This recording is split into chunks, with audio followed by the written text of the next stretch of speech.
Hey everybody, it's Walt, Dirtfoot Racing.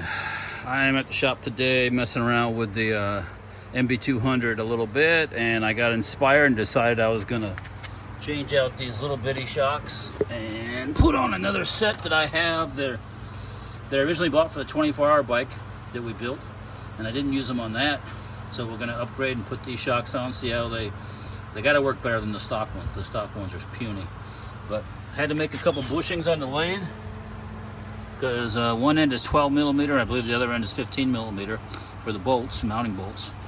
So got that done, getting ready to put it on, and I'll report back.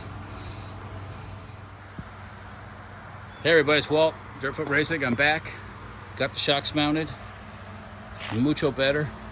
We went from these little guys, which come stock, to those. Seriously changed the stance of the thing.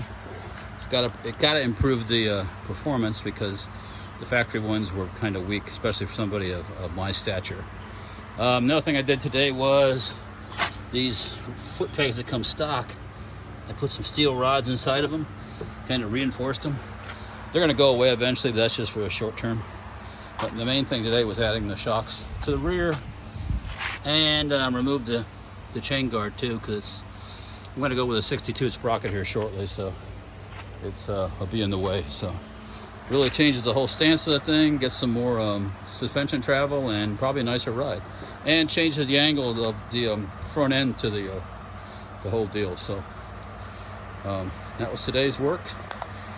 Just happened on all of a sudden, because I had to make a couple bushings. This end was 15 millimeter, so I had to, and the bolts are 12, so I had to make a bushing for the bottom ends of both shocks. Tops were 12. And did that on the lathe when the lathe comes in handy, and got that squared away, and got those shocks mounted up. Those shocks originally I had purchased for our 24-hour bike build, and then I ended up using something else. Actually, speaking of that, it's out here right now. Used a set of those reserve type shocks for that. We're out riding that today. Oh, and also the $20 Chinese ATV repower, out motoring around on that a little bit here. Not finished yet, gotta make some fenders and give it a paint job. But first mods for the MB200, more to come. We're probably I'm gonna redo the whole footrest thing, mount the foot pegs more under the engine, redo the whole cradle, come up with a skid plate that's integrated into the cradle. That way, when you're out busting it, when you crash, you don't crash the engine too bad. But hey, that's just stuff coming up. Stay tuned.